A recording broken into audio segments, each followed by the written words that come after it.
Naniniwala ang Malacanang na destabilisasyon na ang isa sa mga rason sa umano'y peking kwento ng ilang naglutangang testigo sa katiwalian sa bansa.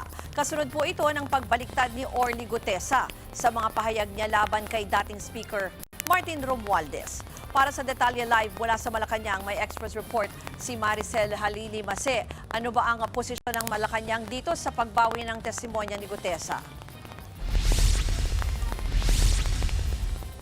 Ruth, nakakabahala raw, sabi ng Malacanang, ang paglabas ng mga peking kwento para sirain ang mga taong gusto nilang sirain. Ito sinabi ni Palace Press Officer Claire Castro kasunod nga ng pagbawi o pag-recant ng pahayag ng nagpakilala na dating sundalo at security aide ni dating Congressman na si Orly Gutesa. Ani Castro, destabilisasyon ang isa sa nakikita nilang posibleng dahilan ng paglalabas ng false information. Hindi lang naman daw kasi ang kaso ni Gutesa ang nabanggit na may pagmamanipula ng impormasyon. May mga sinubukan ding imanipula kapalit ng pera. Sabi ni Castro, nakakabahala ito dahil sisirain ito ang justice system. Sisirain din ito ang tiwala ng ating mga kababayan sa dami ng maling impormasyon.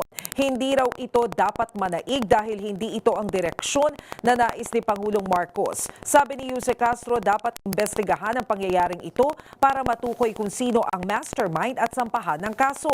Mandato raw investigating bodies. Panawagan pa ng Malacanang, huwag masisilaw sa mga alok na pera kapalit ng paninira ng inosente. Hindi lang kasi individual ang maapektuhan nito kundi ang buong pamilya. Kasabay nito, hinikayat ng palasyo ang mga taong sa anomalya na makipagtulungan sa gobyerno para lumutang na ang katotohanan. Nakarating na raw kay Pangulong Marcos ang balita tungkol kay Gutesa pero wala itong ibinigay na anumang reaksyon. Ang gusto pa daw ng Pangulo ay umaksyon ayon sa batas at hindi mameke ng ebidensya. Tuloy ang Ombudsman at DOJ sa investigasyon ng flood control anomalies. Narito ang pahayag ni Undersecretary Claire Castro. So, hindi lang ito ang nababanggit na merong nagmamanipula di umano sa mga tao para maging false witness. Medyo nakakabahala ito dahil sisirain ito ang justice system natin.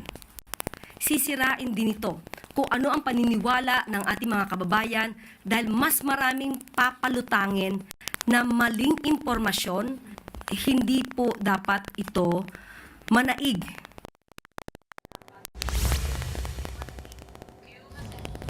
Yan muna ang latest. Balik sa iyo, Ruth. Yan po ang Express Report ni Maricel Halili live mula sa Malacanang. Mga kapatid, Ruth Cabal po, para sa mabilis na pasada ng mga balitang dapat niyong malaman, mag-follow at mag-subscribe sa social media pages ng News 5.